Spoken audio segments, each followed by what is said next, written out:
Mr Speaker. I call the Honourable Nick Smith. Mr Speaker, delighted to be able to take a short call on this bill to respond to the couple of questions that have been raised by members, and could I acknowledge the opposition's support for a bill that actually makes just common sense. Firstly, I think it's important to put this bill in some context, and I actually hope it's the last time that this Parliament debates the sad debacle that occurred around the whole issue of leaky homes.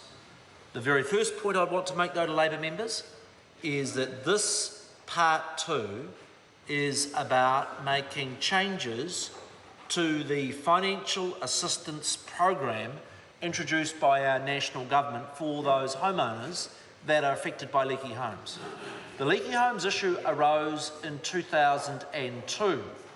Labor in government steadfastly argued for 6 years that it would not spend a bean of public money to help the thousands of Kiwi homeowners who were affected by these measures, and it was actually a national government under a lot more financial pressure than they were that actually came to the party and provided some support.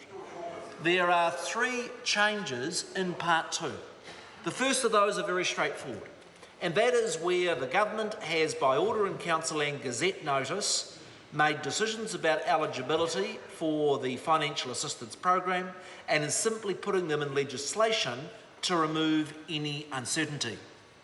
The third point that's provided for in this bill is this highly technical question of when does the 10-year liability period apply for someone making a claim on leaky home. The original court decisions were that that should be based on the last date of which someone did work on the home, whereas the Supreme Court took the view that it should be the date of the code compliance certificate. I'm actually welcome the decision of the Supreme Court around the code compliance certificate. An underlying issue we have in the building industry is that actually too many homes are completed and nobody bothers to issue a code compliance certificate. And the reason I'm attracted to the Supreme Court view around when a building project is completed is that if we take the interpretation that it is the date that the code compliance certificate is issued, there's actually an incentive for the builder and those that are involved in building projects to properly complete it, to get the inspections done and to get the code compliance issued, and I think our building system as a whole will work better from that. Now, the Supreme Court gave that decision in a particular individual case, but what it did leave was a number of homeowners who were not eligible for the financial assistance scheme being in the equivalent position. We're a pragmatic government. We said other New Zealand families that are in the same situation should be treated equivalent to the Osborne case and included in the entitlement, and that's what this Part 2 does. 2 specific questions that have been raised. The first question that's been raised by Mr Twyford, quite appropriately, is what happens if someone in the intervening period has done what a sensible person would get on and do and get the house fixed? The answer, with the amendments that have been provided, Mr Twyford, is that they remain eligible. The bit that we want to make plain, though, is that the financial assistance program has always been about supporting the owner-occupier of a home. I think we all take a charitable view across the house that a man's home and woman is their castle, and that we take sort of a preemptive view, a protective view of that. But where someone is a property investor and is renting the house out, I'm sorry, that's a business transaction, and we take a less charitable view of risk in that situation. And the amendments and the SOP and what the Select Committee has reported is that if you are an investor in a property or the property is sold, you would not be eligible for the financial assistance program. And I think that's a pretty fair call for the government to make when we are effectively dispersing public money to assist people that through some fault in the systems has been caught up. The very last point I would make in respect of the questions that have been raised is around the issue of dates, given that it's been some passage of time since the bill was introduced to the House, and in the SOP that is tabled in my name makes plain the introductory dates for that so that there is a smooth transition. The very final point I would make is, again, I emphasise, it was a decision of this national government to provide that pragmatic financial assistance program, Mr Chairman. The Honourable Nick Smith. And at the heart of that financial assistance program is in dealing with the uncomfortable reality of the leaky home dispute. The sensible thing for government to do was, rather than spending huge sums of money on lawyers and disputes, was to provide a subsidy, effectively 50% in the case where a council was involved, some practical 50% subsidy, get on and get the houses fixed.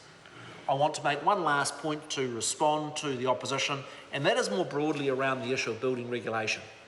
And to be honest, let's get the parliamentary record correct, because I've been around for a while.